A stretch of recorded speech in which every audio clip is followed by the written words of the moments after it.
toutes et bonjour à tous. Me revoilà, ça faisait un petit moment que j'avais pas pris le temps de faire une petite capsule. Voilà, donc j'étais très occupée. Et puis je vous ai aussi apporté pas mal d'enquêtes avec Marie. Donc je me suis dit que à présent le temps était venu pour renouveler un petit peu ce que je fais sur ma chaîne. Alors aujourd'hui, je vais aborder un sujet qui m'intéresse depuis un petit moment. J'avais déjà quelques fois abordé ce sujet, mais là j'ai des petites précisions à apporter. Voilà, en espérant qu'elles vous soient utiles. Et je voulais les partager avec vous. Alors, bien souvent, vous l'avez remarqué, dans nos enquêtes avec Marie, on parle des égrégores religieux, de ne pas se connecter à l'extérieur, attention à la religion, ne pas remettre son pouvoir à travers une quelconque religion, à travers une quelconque croyance, un égrégore. Bref, la liste peut être longue. Et alors, voilà, j'ai quand même constaté autour de moi qu'il y avait des personnes qui vouaient un culte religieux extrême et qui pourtant étaient totalement épanouies, en conscience, maîtres de leur vie. C'est incroyable. Alors je me suis penchée un petit peu sur le sujet pour voir comment se comportaient ces personnes, quelles étaient leurs croyances, quelles étaient leurs façons de faire. Prenons l'exemple, je ne citerai personne puisque j'ai plusieurs exemples autour de moi, mais c'était au sujet du christianisme notamment, qui est quand même la religion plutôt en lice chez nous, en France. Donc je vais prendre l'exemple finalement le plus répandu. Alors, ces personnes-là se sont par exemple insurgées contre ce qui s'est passé pour la cérémonie d'ouverture des JO pour cette année. Voilà. Je vais être honnête avec vous, je ne l'ai pas vu. Mais j'ai eu vent de ce qui s'était passé. Et apparemment, ça a été une raillerie totale envers le christianisme. Alors bien sûr, les chrétiens invétérés se sont complètement révoltés contre ça. Au point même de se mettre en colère et finalement de s'éloigner de cet état de conscience où justement on se rend compte que plus on entretient la colère, le conflit, la division, et finalement plus on s'éloigne de notre chemin de conscience. Bon, eh bien, ces personnes-là qui se sont justement révoltées, pourquoi se sont-elles révoltées? D'une part parce qu'elles défendent ce qui leur est cher, bien sûr. Je ne critique pas le fait d'être dans la religion, d'avoir des croyances ou d'être dans des cultes. Chacun fait ce qu'il veut, chacun évolue à son rythme, chacun se connecte à ce qu'il désire. Voilà, sur ça, là-dessus, pas de souci, malgré les alertes que je donne dans mes capsules ou dans mes enquêtes avec Marie. Eh bien, voilà, on n'est pas là pour juger, chacun a son chemin à suivre, et si ça doit passer par la religion, eh bien, c'est ainsi. Voilà. Le tout, c'est de rester en conscience, et justement, j'y viens. Alors, ces personnes-là, bien sûr, sont pratiquantes, ont fait leur catéchisme, ont été baptisées, se sont mariées à l'église, etc., etc. Jésus est leur modèle. Bon, très bien, tout ça, c'est acquis. Eh bien, ces personnes-là, ces exemples que j'ai en tête, font preuve d'une ouverture d'esprit, d'une conscience par rapport à ce qui les entoure, d'un discernement incroyable. Et alors c'est en ça qu'on peut se dire, il y a des exceptions qui confirment la règle. Alors je suis allée plus loin parce que je me suis dit, c'est quand même fou, il y a des personnes qui sont anti-religion et qui n'ont pas du tout cette empathie, cette compréhension du monde extérieur, une autre vision de voir la chose et non pas une vision très limitée, très catégorique d'une situation. Qu'est-ce qui se passe? Pourquoi on est confronté à des extrêmes comme cela? Eh bien, la personne qui est dans la religion, je reviens à elle a une ouverture d'esprit naturelle. C'est-à-dire que elle défend ce qu'elle fait, elle défend ses croyances, le fait de se relier à la religion, de pratiquer, etc. Mais à côté de ça, elle évolue sur son propre chemin, selon sa propre guidance et son propre ressenti extérieur, avec ses yeux. C'est-à-dire que même si elle se connecte à l'égrégore religieux, par exemple du christianisme, à côté de ça, elle avance selon son ressenti, donc elle est en conscience. C'est ça le truc. Malgré la religion derrière. Donc, ce qui veut bien dire, justement, et ça c'est ma perception du jour que je voulais vous partager, on peut très bien être connecté à l'égrégore religieux et être totalement libre. Pourquoi ? Parce qu'il s'agit d'une perception intérieure, de la façon dont on voit les choses, notre compréhension du monde, notre compréhension à l'intérieur. Et ça rejoint ce que je disais justement où le message christique, finalement originel, je dis bien, non pas celui qui est passé à travers le New Age, toujours pareil, j'en reviens toujours au même message jusqu'à présent, je suis fidèle à moi-même depuis le début par rapport à cette perception-là. Eh bien, l'enseignement originel, cette personne-là, l'exemple A, je vais l'appeler ainsi, a eu tout son discernement depuis le départ. C'est-à-dire qu'elle a compris ce qui se jouait derrière l'enseignement originel christique. C'est-à-dire, autrement dit, voilà, ce qu'accomplit Jésus, d'après les croyances, pour ceux qui y croient, pour ceux qui se relient à ça, eh bien toi tu peux le faire, je peux le faire et je le fais. C'est-à-dire que même sans en être consciente, cette personne-là utilise son pouvoir intérieur et a compris qu'à travers sa propre puissance, elle pouvait avoir le discernement, être en conscience, avancer et cheminer seule finalement, malgré qu'il y ait justement cet égrégore christique derrière elle. Ça ne l'interfère pas puisqu'elle avance en conscience avec sa guidance à elle, ce qui vient, ce qui émane d'elle, du plus profond de son être. Et ça, c'est génial. Et je voulais le souligner justement, parce que finalement, là, c'est vrai qu'on dit on se connecte à rien de l'extérieur, etc. Certes, c'est vrai que le pouvoir, on l'a en nous. C'est en nous qu'on a la réponse. Donc, on peut se faire éclairer le chemin, on peut se faire accompagner, on peut se référer à quelques enseignements, bien sûr. Pourquoi pas ? Le tout, c'est de rester conscient et d'avancer selon ce qui nous parle. Voilà, c'est ça que je voulais souligner aujourd'hui. Et là, j'en reviens à ce que je vous disais par rapport à ma propre expérience, moi-même, qui est une soif de savoir. J'adore écouter des livres audio, j'adore regarder des vidéos, j'adore mes petites lectures du jour ou du soir. Je me régale à aller piocher à droite à gauche. Eh bien, c'est simple. Ça peut m'arriver des fois d'aller piocher dans des choses qui ne sont pas complètement en rapport avec la conscience que l'on peut trouver en nous. Mais je prends ce qui m'intéresse et le reste, je laisse. C'est aussi comme ça qu'on avance, avec une ouverture d'esprit où on se dit, bon, ok, là ça va un peu parler de New Age avec la religion, eh bien je passe au travers. De toute façon, ça ne me parle pas, donc je laisse. Mais par contre, ce qui va me parler, ce petit passage-là qui va résonner en moi, je vais l'utiliser. Donc finalement, c'est pas parce que quelqu'un vous dit « je suis chrétien, je suis pratiquant » que forcément c'est à jeter. Parce que moi j'ai ces exemples en tête là, je suis restée sur cette personne A dont je vous parle. Eh bien, en plus c'est une personne célèbre qui est totalement crédible aux yeux de la France, puisque bon, c'est là qu'elle exerce son métier, je ne vais pas en dire plus, mais cette personne est totalement crédible et en conscience. Et pour aller plus loin, je me suis dit, tiens, allez, je vais mesurer son taux vibratoire pour voir, histoire de voir un petit peu. Eh bien, son taux est bon, honnêtement, plutôt bon.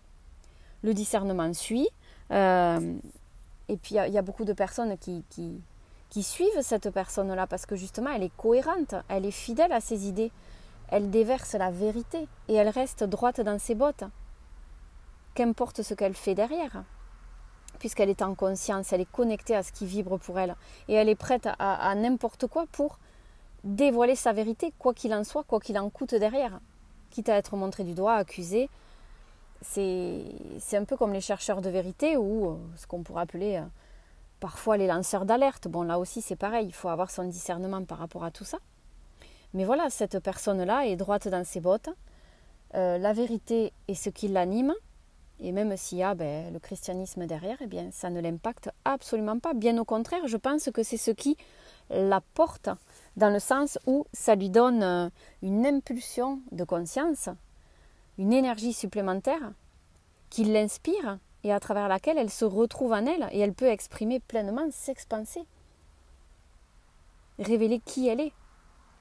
Donc finalement, c'est une aide extérieure qui ne l'empêche pas d'être en conscience et d'être qui elle est. Donc là, c'est merveilleux.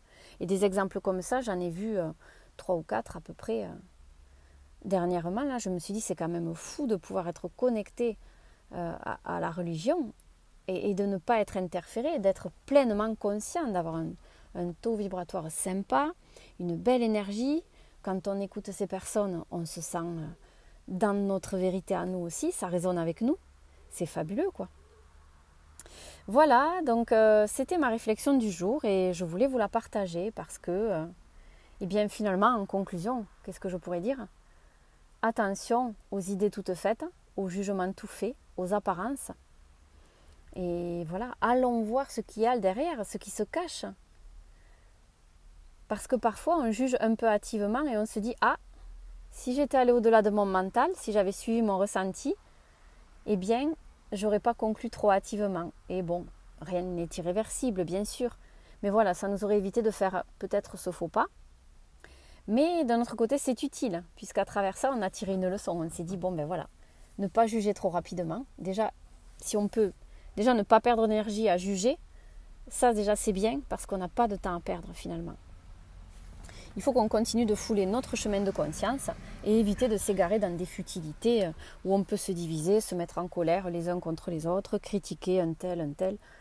Vous voyez, finalement, j'ai envie de dire, on s'en fout. Le chemin, il n'est pas là. Le chemin, il est de pouvoir évoluer, de se sentir bien, en conscience, trouver nos réponses et trouver ce qui peut finalement nous aider aussi sur le chemin, nous accompagner, pourquoi pas, bien sûr, faire appel à l'extérieur. À partir du moment où on évolue en conscience et où on veut avancer seul, même en étant accompagné, c'est ça la réalité, c'est ça le chemin. D'après moi, c'est mon point de vue, c'est ma réflexion du jour. Et là, pour clôturer en beauté, je l'espère que c'est en beauté pour vous aussi. En tout cas, moi, je suis très satisfaite de mon point de vue du jour et je suis très heureuse de vous le partager.